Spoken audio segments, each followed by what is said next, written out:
గత కేసీఆర్ పాలనలో కానీ ఈరోజు 2 సంవత్సరాల కాంగ్రెస్ పాలనలో కానీ జూబ్లీహిల్స్ అన్ని రకాలుగా వెనుకవేయబడింది. కనీసం జూబ్లీహిల్స్లో మరి రోడ్లు లేవు, ఉన్న రోడ్లన్నీ కూడా గుంతలు పడ్డాయి. రోడ్ల మీద డ్రైనేజ్ ఓవర్ఫ్లో అవుతుంది. ప్రజలు నడవలేనటువంటి పరిస్థితుల్లో ఉన్నారు. వెలువైనటువంటి వీధి లైట్లు, పరిశుభ్రం లేనటువంటి తాగునీరు, మరి ఏ రకంగా పారిశుభ్రత లేనటువంటి రోడ్ల కారణంగా దుర్గంధమైనటువంటి పరిస్థితి. దీనికి ప్రధానమైనటువంటి బాధ్యత బీఆర్ఎస్ పార్టీ, కాంగ్రెస్ పార్టీ వహించాలి. ఈ 2 పార్టీలు మోసం చేసిన కారణంగానే, ఈ 2 పార్టీలు దగా చేసిన కారణంగానే, ఈ 2 పార్టీలు ఓట్లేసుకొని జూబ్లీహిల్స్ ప్రజలకు, తెలంగాణ ప్రజలకు వెన్నుపోటు పొడిచిన కారణంగానే జూబ్లీహిల్స్ వెనుకబడి ఉన్నది. అదేవిధంగా ఈ 2 పార్టీలకు ఎవరు ఓటేసినా కూడా ఎవరు ఏ పార్టీలో ఉంటో తెలియదు. బీఆర్ఎస్ అధికారంలో ఉంటే కాంగ్రెస్ ఎమ్మెల్యే అందరూ బీఆర్ఎస్లోకి వెళ్తారు, కాంగ్రెస్ అధికారంలో ఉంటే మరి బీఆర్ఎస్ ఎమ్మెల్యేలు అందరూ కూడా కాంగ్రెస్లో చేరుతారు.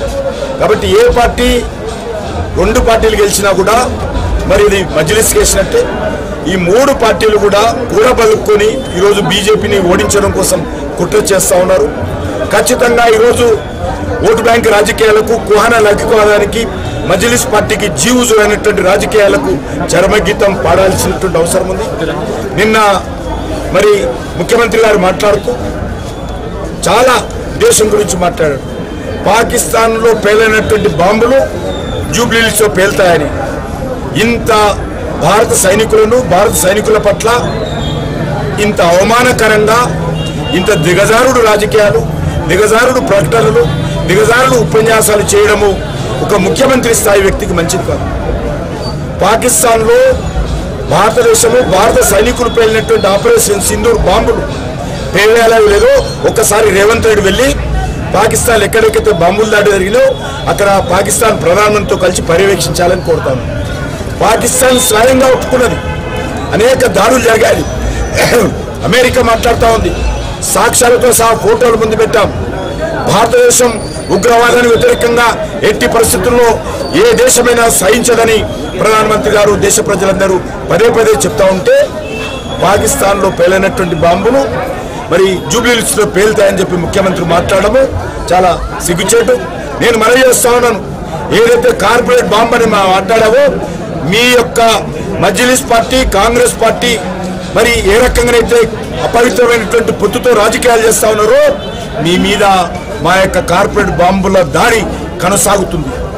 మీ యొక్క మరి ఫిరాయింపు రాజకీయాలు, బీఆర్ఎస్ కాంగ్రెస్ ఫిరాయింపు రాజకీయాలు ఏవైతున్నాయో మీ ఫిరాయింపు రాజకీయాలకు వ్యతిరేకంగా మా కార్పొరేట్ బాంబులు తప్పకుండా పేలుతాయి.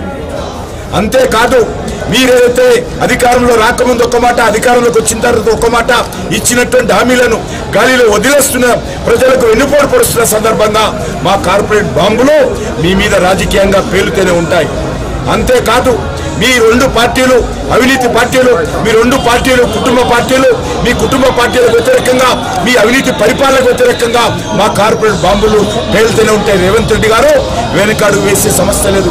ఈ రాష్ట్రం కోసం, ఈ తెలంగాణ ప్రజల ఆకాంక్షల కోసం, తెలంగాణ అభివృద్ధికి వ్యతిరేకంగా మీరు చేస్తున్నటువంటి పాలనకు వ్యతిరేకంగా మా కార్పొరేట్ బాంబులు పేలుతూనే ఉంటాయనే విషయాన్ని ఈ సందర్భంగా హెచ్చరిస్తా ఉన్నాను.